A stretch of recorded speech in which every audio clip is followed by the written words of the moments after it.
Good morning dear students, welcome to Narayana live classes. तो आइए हम अगला असाइनमेंट करते हैं अपना, जो कि हमारा कविता से संबंधित है। पर्वत प्रदेश में पावस, कवि परिचय, पाठ प्रवेश और जो हमारी शुरुआत की जो कविता की पंक्तियां हैं उसका असाइनमेंट ऑलरेडी कर चुके हैं, तो उसी को आगे कंटिन्यू करते हुए गिरी का गौरव से लेकर अंत तक की जो हमारी कविता है उसका हम लोग असाइनमेंट, उससे संबंधित प्रश्नों को डिस्कस करेंगे। ठीक है, चलिए देखते हैं। हमारा पहला प्रश्न है, झरने के झरझर स्वर में कवि ने क्या कल्पना की है। झरना जब ऊपर से गिरता है उसकी जो आवाज़ होती है तो वो कवि को क्या लगता है कि जो आवाज़ हो रही है वो क्यों हो रही है, कवि क्या सोचता है उस आवाज़ के बारे में। आइए लिखते हैं।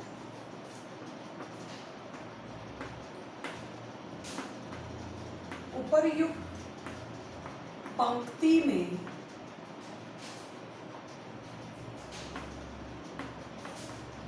कवि ने यह कल्पना की है कि मानो ये झरने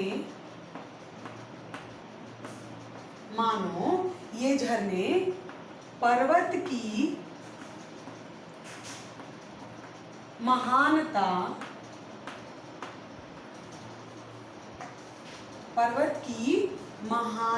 का गुणगान का मतलब होता है उसकी महानता के बारे में बताना, गीत गाना, गुणगान कर रहे हैं। तो जब झरना ऊपर से गिरता है और आवाज़ होती है तो ऐसा लगता है कवि को जैसे कि वो उसकी महानता के बारे में गुणगान कर रहे हैं, बताना चाहते हैं सभी को। हमारा दूसरा प्रश्न है, पहाड़ों की छाती पर, उनके सीने पर जो झरने हमें कैसे प्रतीत होते, दिखाई देते हैं तो हमें कैसा लगता है, किसके समान लगता है। आइए देखते हैं। पहाड़ों के सीने पर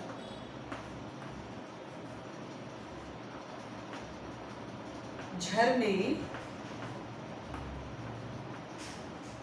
मोतियों की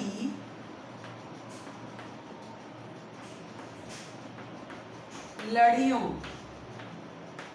का मतलब होता है मालाएं, मोतियों की मालाओं या लड़ियों के समान प्रतीत होते हैं।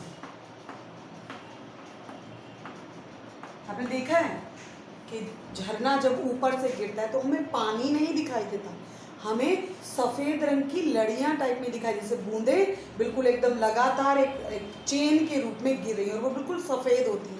तो ऐसे लगता है जैसे मोती ऊपर से गिर रहे हैं, उनकी लड़ियां लगातार नीचे की तरफ गिर रही हैं, तो इसीलिए मोतियों की लड़ियों के समान हमें दिखाई देती है। सीने कह लीजिए या छाती, दोनों में से किसी भी शब्द का प्रयोग आप कर सकते हैं, दोनों का मतलब एक ही होता है। ये अगला प्रश्न देखते हैं हम लोग। हमारा तीसरा प्रश्न है, पहाड़ों पर उगे वृक्ष कैसे लग रहे हैं। पहाड़ों पर उगे हुए वृक्ष देखें बहुत ऊंचे ऊंचे होते हैं, लंबे लंबे और ऊंचे ऊंचे, तो ऐसा लगता है कि वो पहाड़ों की उच्च आकांक्षाओं को प्रकट कर रहे हैं, उनकी ऐसा लगता है बहुत ऊंचा उठना चाहते हैं, उनके मन की इच्छा है कि वो बहुत ऊपर तक जाए, तो उनकी आकांक्षाओं को दिखाते हैं, दर्शाते हैं।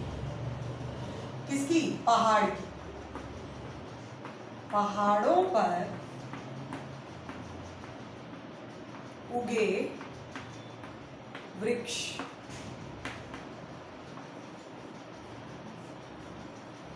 मन में उठने वाली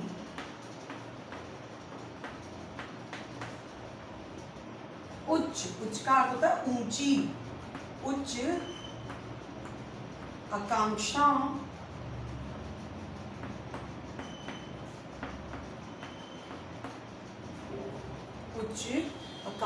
के समान लग रहे हैं। पेड़ों को ही ऊंचा देखकर, क्योंकि पहाड़ खुद तो बढ़ नहीं सकते आगे, तो क्या लगता है कि वो खुद ऊंचा उठना चाहते हैं, इसलिए वृक्ष जो हैं उनकी आकांक्षाओं को पूरा करने के लिए ऊपर की ओर लगातार उठते जाते हैं। ठीक है, हमारा तीसरा प्रश्न है, रव शेष रह गए है निर्झर। रव का मतलब होता है आवाज और निर्झर का मतलब क्या होता है? झरना, लगातार जो झड़ता रहता है उसी को झरना बोलते हैं। तो उस पंक्ति का अर्थ पूछा गया कि रव शेष रह गए है निर्झर का अर्थ क्या है। आप देखते हैं कि जब बादलों से पहाड़ों से जब झरना ऊपर से नीचे गिरता है, कई बार बादल छा जाते हैं और उस बादलों की वजह से हम लोग उस झरने को नहीं देख पाते, दिखाई नहीं देता वो झरना, लेकिन हमें उसकी आवाज़ सुनाई देती है। तो क्या? रव का मतलब शोर, तो रव शेष में रह गए हैं निर्झर का मतलब है कि बादलों के कारण झरने नहीं दिखाई दे रहे, केवल उनकी आवाज शेष रह गई है। बादलों के कारण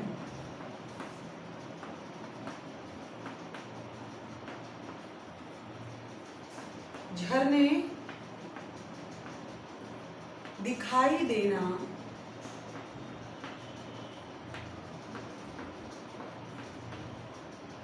बंद हो गए हैं।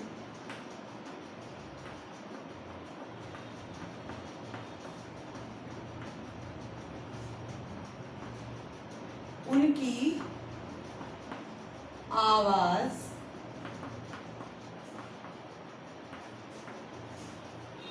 गूंजती, उनकी आवाज गूंजती शेष, शेष का मतलब बाकी, शेष रह गई है, ऐसा हमें लगता है, ऐसा दिखाई देता है, इसीलिए उस पंक्ति का प्रयोग किया गया है, रव शेष रह गए है निर्झर। चलिए अगला प्रश्न देखते हैं। पांचवा प्रश्न है हमारा, भू पर अंबर टूट पड़ने का क्या आशय है? भू पर, धरती पर आसमान टूट पड़ना, तो क्या होता है? आसमान से क्या गिरते हैं? बारिश। तो जब बहुत तेज बारिश होती है, बादल गरजते हैं, गड़गड़ाते हैं और लगातार धुआंधार बारिश होती है, इसीलिए कहा गया कि भू पर अंबर टूट पड़ा। तो क्या होता है उसका अर्थ? तेज वर्षा होना, इसीलिए भू पर अंबर टूट पड़ने की संज्ञा या उपमा दी जाती है। ओके, अगला प्रश्न करेंगे। आप लोग कई बार जब बादल कड़कते हैं, गरजते हैं, तो उसकी आवाज़ से डर जाते हैं और कहते हैं, कभी कभी हमारे जो घर के बड़े हैं, कोई भी कहता तो ऐसा लग रहा है जैसे आसमान धरती पर बिल्कुल टूट ही पड़ा है जब बहुत तेज बारिश होती है। आइए छठा प्रश्न देखते हैं हम लोग। इंद्र खेलता इंद्रजाल में इंद्रजाल किसे कहा गया है? तो आप देखते हैं कि जब बारिश होती है, वर्षा ऋतु का जो मौसम होता है, उसमें कभी बारिश होती है, कभी धूप निकलती है, कभी बहुत तेज़ बारिश होती है, कभी झड़ी लग जाती है, कभी एकदम सब बंद हो जाता है, इंद्रधनुष निकल आता है। तो प्रकृति के होने वाले इस बदलाव को ही इंद्रजाल कहा गया है। वर्षा ऋतु में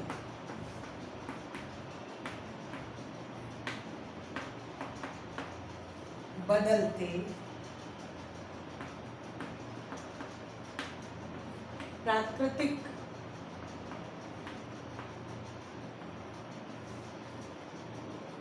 दृश्यों को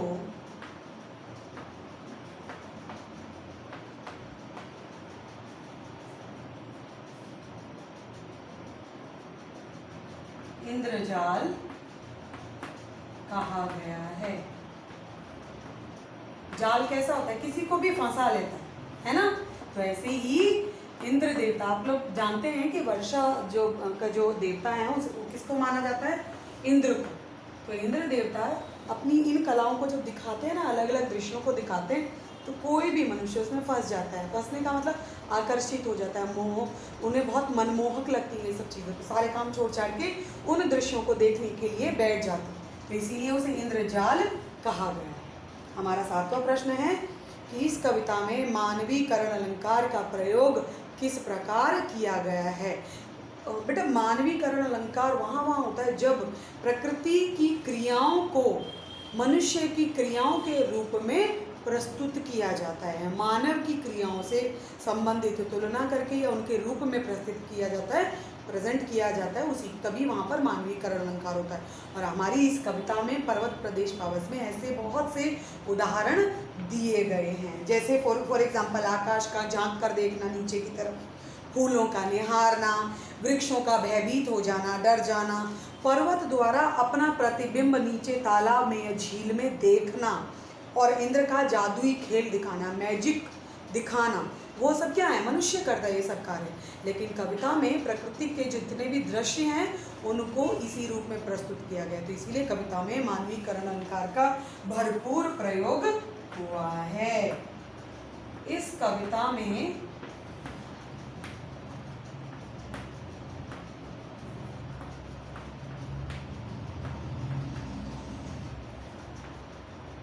प्रकृति पर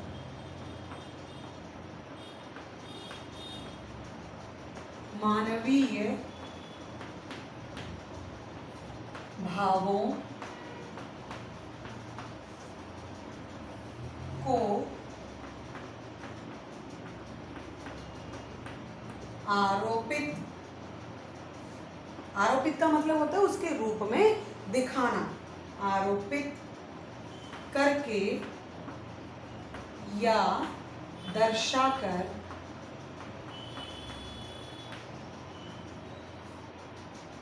मानवीकरण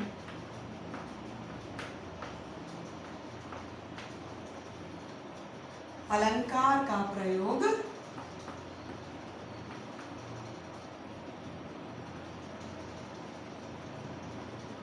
किया गया। हमारी कविता जो है बहुत ही उम्दा उदाहरण है मानवीकरण अलंकार का। और भी उदाहरण हैं जिनका प्रयोग किया गया, और भी अलंकार है जिनका प्रयोग किया गया है, लेकिन यहाँ पर सबसे ज़्यादा जो प्रयोग किया वो किया गया हमारी कविता में मानवीकरण अलंकार का। Okay, so that's all for today. Thank you so much.